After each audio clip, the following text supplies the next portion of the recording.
പ്രധാനമന്ത്രിയുടെ തൃശൂർ സന്ദർശന വേളയിൽ മുഖ്യമന്ത്രിയുടെ ഓഫീസിനെ പ്രതിക്കൂട്ടിൽ നിർത്തി സ്വർണ്ണക്കടത്ത് കേസിനെ കുറിച്ച് പറഞ്ഞിരുന്നു. പിന്നാലെ ബി.ജെ.പിക്കും കേന്ദ്ര സർക്കാരിനുമെതിരെ വിമർശനമുയർന്നു.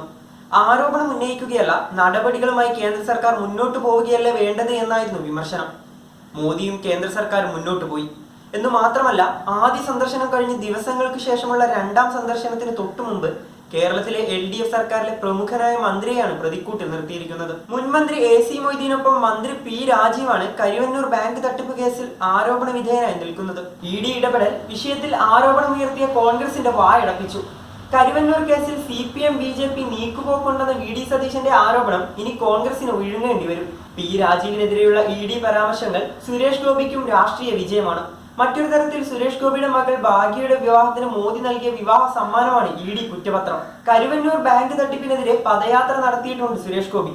പിന്നാലെ സുരേഷ് ഗോപിയെ പരിഹസിച്ചതുൾപ്പെടെ അതിശക്തമായ സൈബർ ആക്രമണമാണ് ഉണ്ടായത്.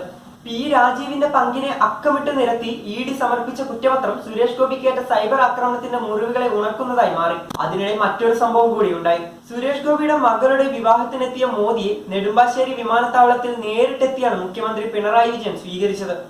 ഇതിന്റെ ചിത്രങ്ങൾ സോഷ്യൽ മീഡിയയിൽ വ്യാപകമായി പ്രചരിക്കുന്നുണ്ട്. കരുവന്നൂർ പേടികൊണ്ടാണ് പിണറായി വിജയൻ മോദിയെ സ്വീകരിക്കാൻ നേരിട്ടെത്തിയത് എന്നാണ് പരിഹാസം. പരസ്പരം കൊമ്പു കോർക്കുമെങ്കിലും മോദിയും പിണറായിയും തമ്മിലുള്ള അന്തർധാര സജീവമാണെന്നാണ് സോഷ്യൽ മീഡിയ ജീവികളുടെ ആരോപണം. കരുവന്നൂർ ബാങ്ക് തട്ടിപ്പ് കേസ് കേന്ദ്ര സർക്കാരിനെ സംബന്ധിച്ച് വലിയ പിടിവള്ളിയാണ്. CPM-നെ പൂട്ടാനും നിലക്കി നിർത്താനുമുള്ള പിടിവള്ളി.